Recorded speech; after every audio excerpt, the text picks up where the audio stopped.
Bem-vindos ao primeiro episódio de One Thriller. Eu sou o Guilherme. Eu sou a Letícia. E eu sou a Isabela.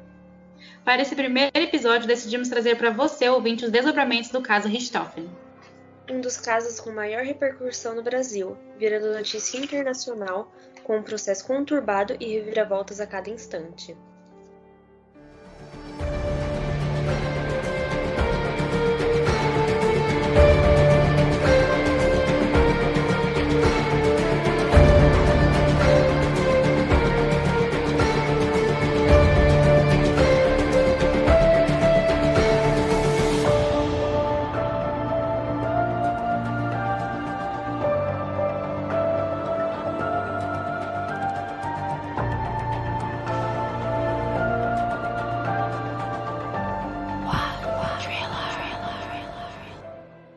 O caso von Richthofen envolve duas famílias, uma delas de classe média alta.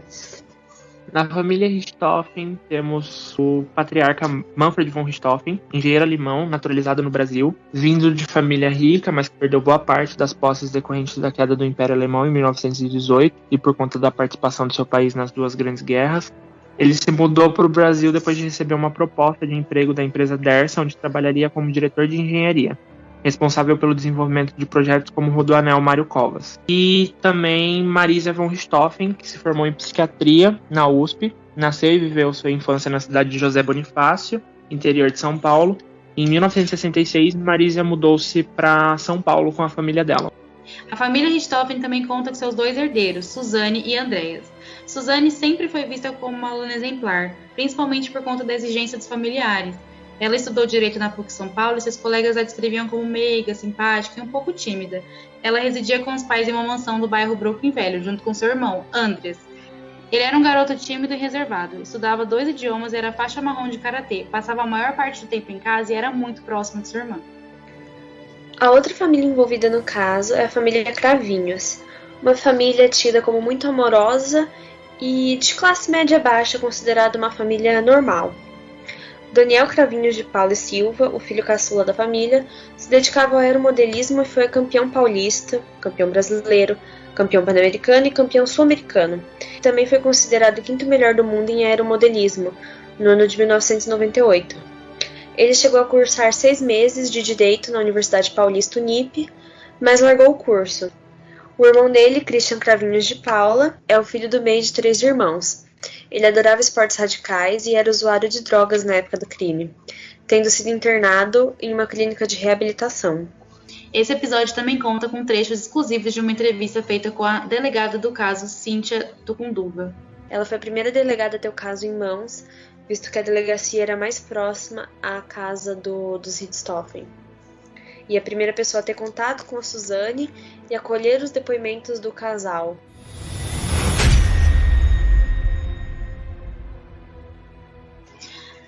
Suzane e Daniel se conheceram cerca de 3 anos antes do crime, enquanto ela passeava com a família no Parque Ibirapuera, onde acontecia uma feira de automobilismo que Daniel estava participando. Andreas e Daniel eram muito próximos, principalmente pelo interesse dos dois em aeromodelismo.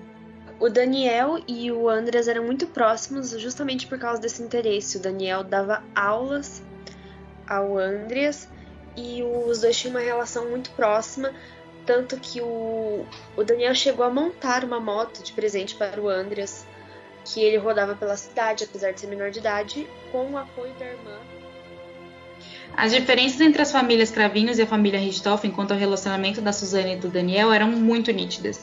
Enquanto na casa de Daniel todo mundo tratava ela com amor e apoiava o casal, na casa da Suzane o relacionamento era mal visto, principalmente por causa da diferença cultural, financeira e social das famílias. Depois de cerca de 2 anos do início do relacionamento dos dois, a Marisa e o Manfred eles começaram a se incomodar com o casal. Esse incômodo acarretou em brigas, proibições.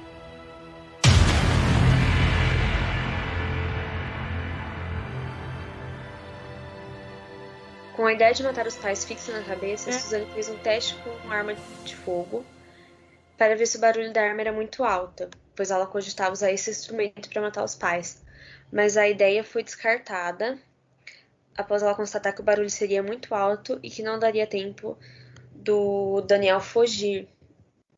Então, na tarde de 30 de julho de 2002, Daniel, Christian e Suzane se reuniram para repassar o plano B de Suzane. Christian estava relutante sobre o crime e não deu certeza se participaria, mas Daniel insistiu que o irmão ajudasse e falou para ele que caso ele mudasse de ideia, que os encontrasse perto do cybercafé. Foi nesse cybercafé justamente que a Suzane deixou o Andreas, dizendo que convenceria os pais que deixassem ele faltar na aula na manhã seguinte. Essas fugas eram muito comuns entre o casal, visto que os pais eram muito rígidos e o Andreas também fazia parte ali da relação, muitas vezes se refugiando na casa dos cravinhos junto com a Suzane. Quando Manfred e a Marisa viajaram para a Europa de férias, o Daniel chegou a morar 1 mês na casa da Suzane, convivendo com o Andreas e fortalecendo a relação entre os três ali. Os dois davam festas e agiam como se fosse dono da casa, e foi quando ambos tiveram a ideia de continuar aquela vida e viver na mansão. Por alguns meses, a família da Suzane chegou a achar que os dois estavam separados, quando na verdade era apenas um fingimento do casal. Por volta das 11h20, Daniel e Suzane se encontraram com Christian perto do local. Os três seguiam para a mansão Richthofen do Volkswagen Gol da Suzane. A Suzane já havia desligado o sistema de segurança da mansão para que nenhuma imagem dos assassinos chegando na residência fosse registrada. Por volta da meia-noite eles estacionaram o carro e, de acordo com a polícia, as armas do crime já estavam no interior do veículo. Daniel e o Christian usaram meias e blusas na cabeça para cobrir o rosto e garantir que nenhum fio de cabelo fosse espalhado pela casa e incriminasse o trio. Então a Suzane abriu o portão, subiu as escadas e acendeu a luz para sinalizar que os pais estavam dormindo. Foi nesse momento que ela também deixou o quarto para que os dois entrassem e separou um saco de lixo para ficar no topo da escada, onde eles depositariam as luvas e qualquer outras roupas manchadas de sangue. Os irmãos, armados com barras de ferro, entraram no quarto do casal. O Daniel se dirigiu ao Manfred e o Christian se dirigiu à Marisia. Bom, todos os golpes eles foram direcionados às cabeças das vítimas. O Manfred ele veio a óbito na hora e a Marisia acordou e tentou se defender levantando o braço. 3 dedos da mão dela foram quebrados nesse ato e os ataques continuaram.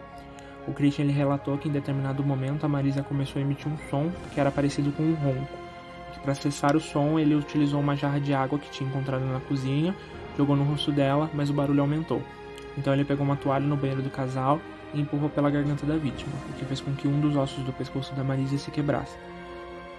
Depois o Christian envolveu a cabeça dela em um saco de lixo e disse que isso era para que ela morresse mais rápido.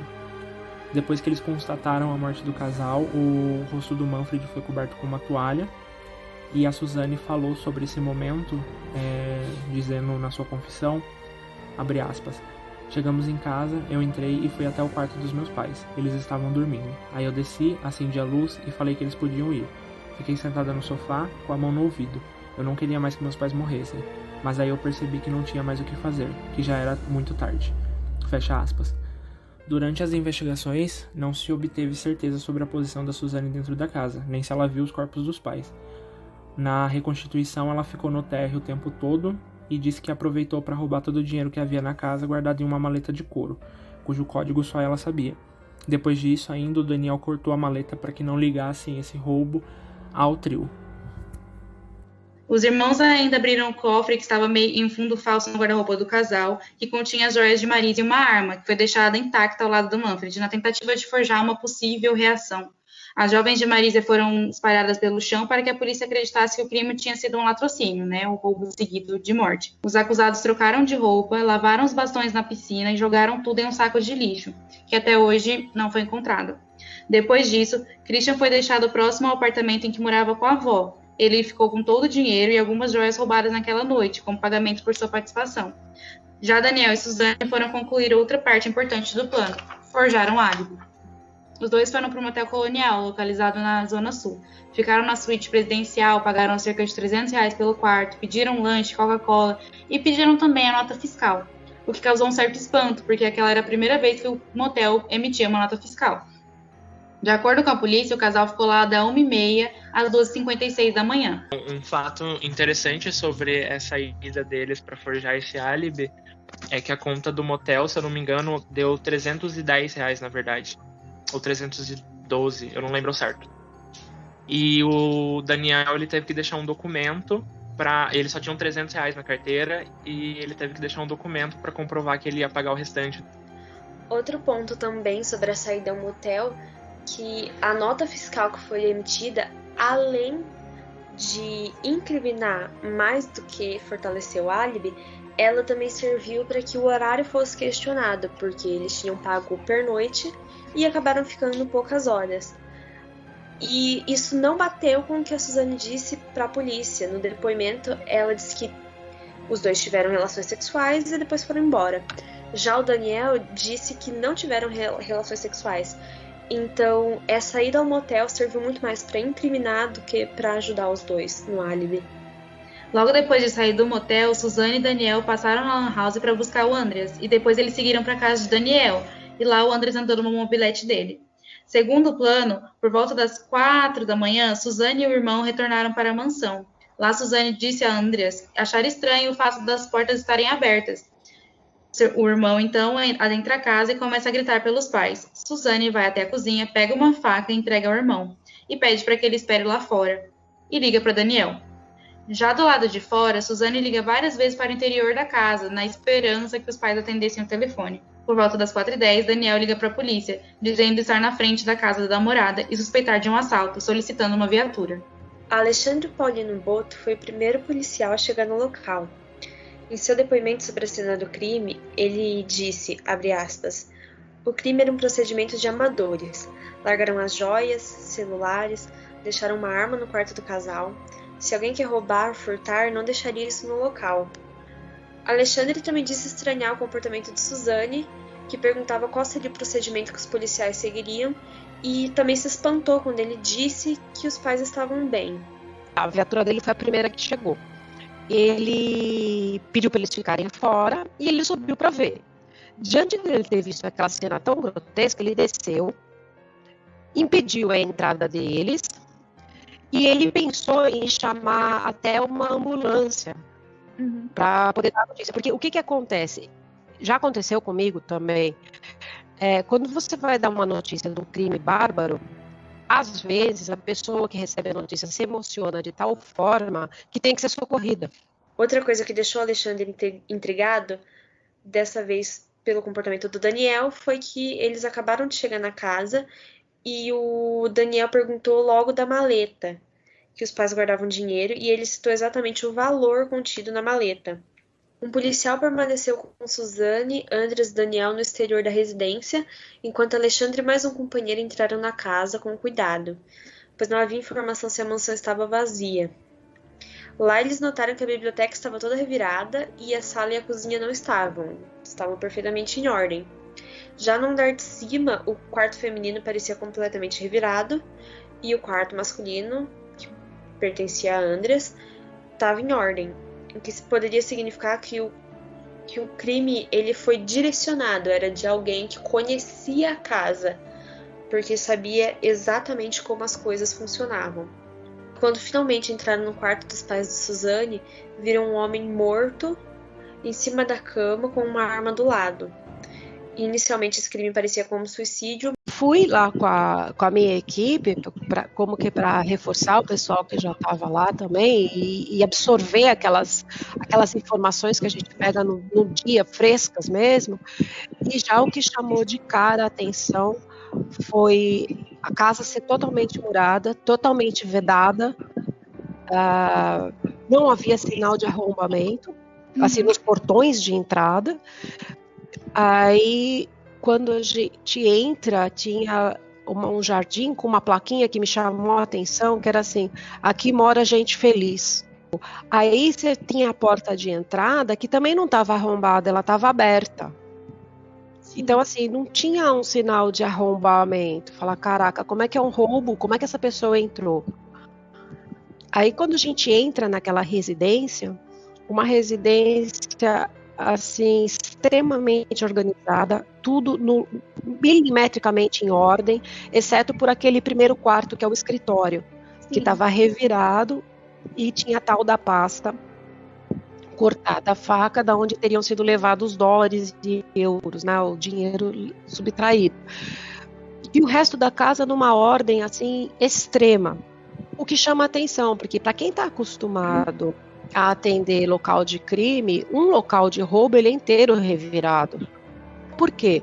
Para vocês terem alguma ideia, foram golpes, a gente chama instrumento contundente, tá? Foram os bastões. Contundente é quando dá uma pancada.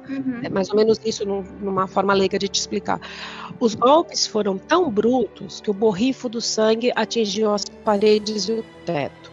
Aí tem uma coisa que foi assim, que eu falei inúmeras vezes, que chamou pra caramba a atenção, é que do lado do criado mudo lá da Marísia, tinha uma jarra de água. E não tinha copo. Tá? Aí eu fiquei pensando, eu olhei aquilo e falei, quem é que sobe com uma jarra de água sem copo? Por volta das 4h30 da madrugada, uma viatura de resgate foi acionada e Alexandre pediu que o Daniel informasse aos irmãos o ocorrido. Por se tratar de uma situação difícil e ele ser mais próximo à família, o Daniel contou ao Andreas, que se afastou em choque, e a Suzane foi até o policial e perguntou: o que eu faço agora? Essa pergunta da Suzane foi uma das coisas que mais entregou o comportamento dela, que não era de alguém que não sabia o que estava acontecendo, alguém que tinha plena noção do que tinha acontecido dentro da casa. As viaturas, elas começaram a chegar por volta das 5 horas. A família do Daniel, o pai dele, principalmente, o seu Astrogildo, ele já estava se encarregando de falar com as emissoras de TV que já estavam aparecendo por perto da residência, enquanto os irmãos e o próprio Daniel, eles foram levados para a delegacia.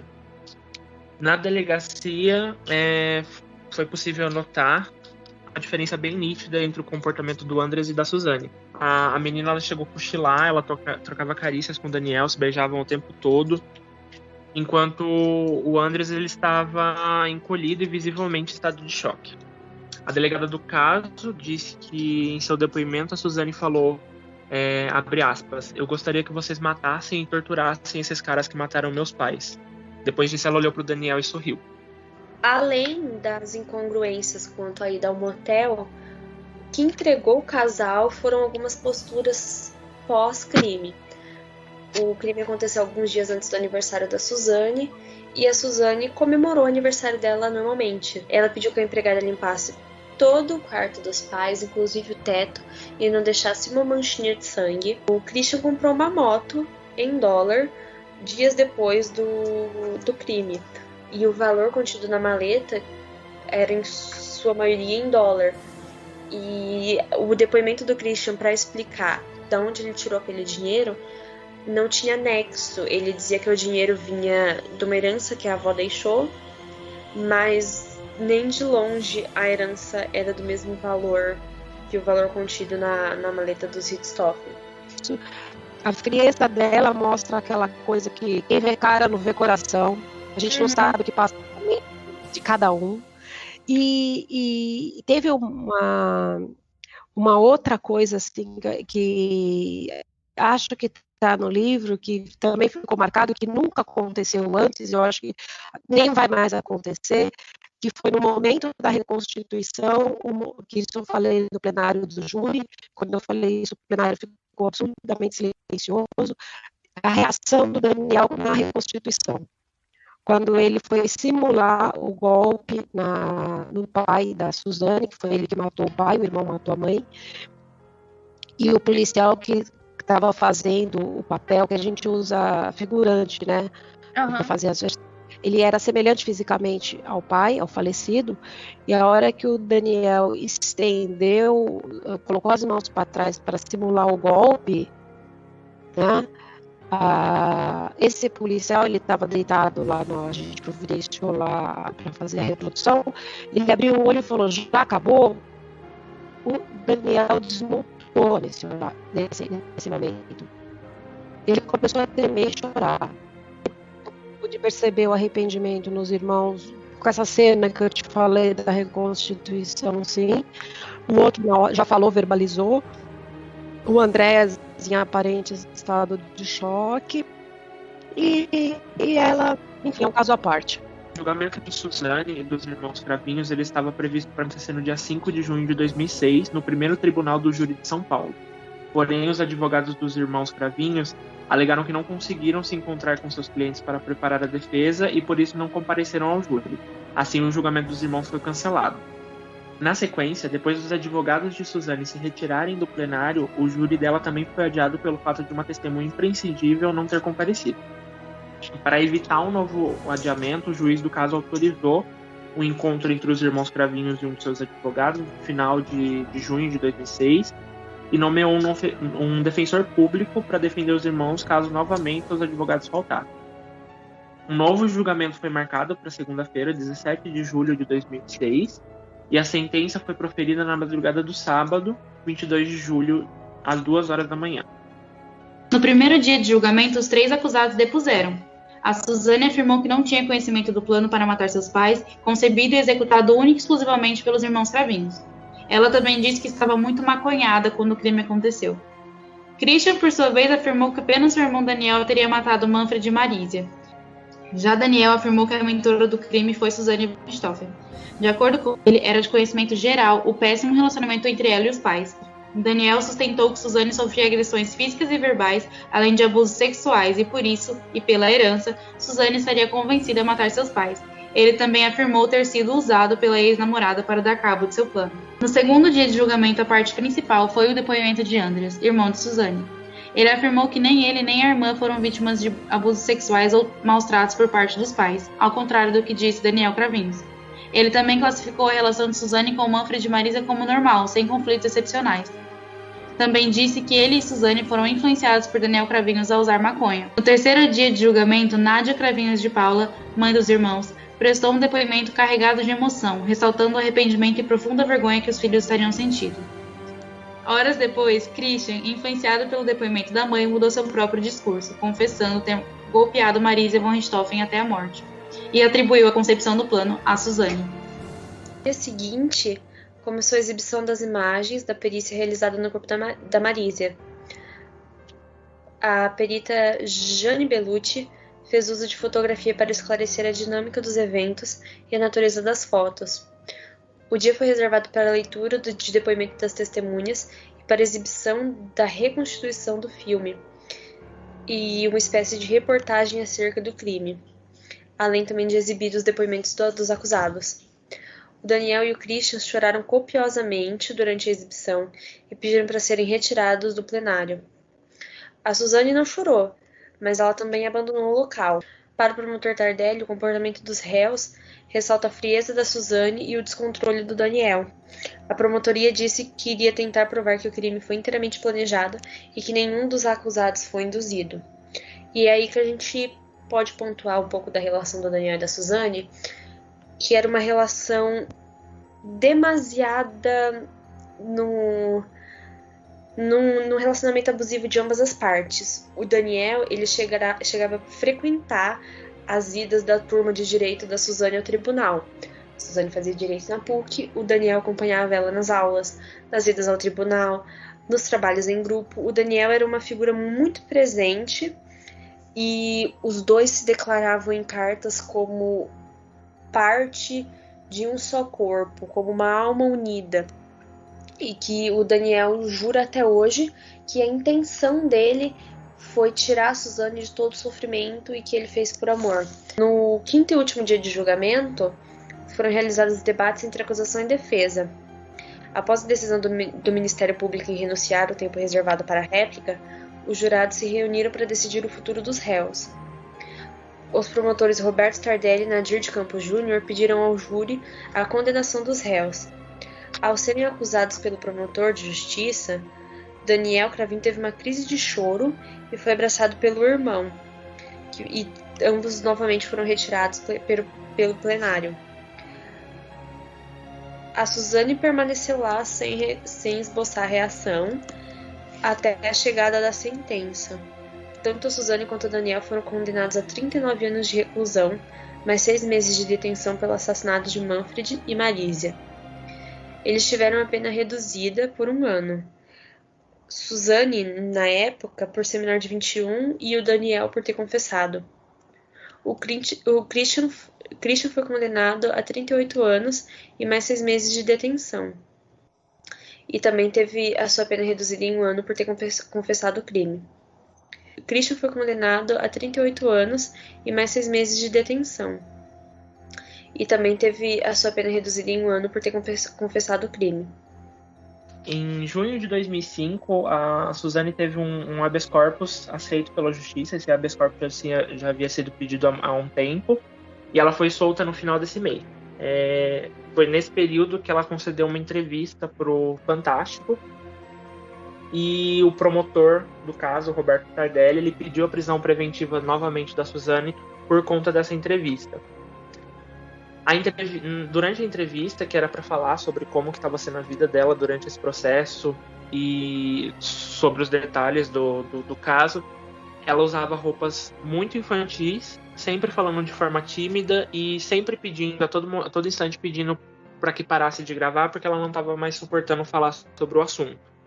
O que levou o promotor a pedir a prisão preventiva do caso Suzane, eu acredito que tenha sido o fato da equipe de reportagem ter deixado os microfones ligados mesmo enquanto eles estavam se preparando para dar a entrevista em si.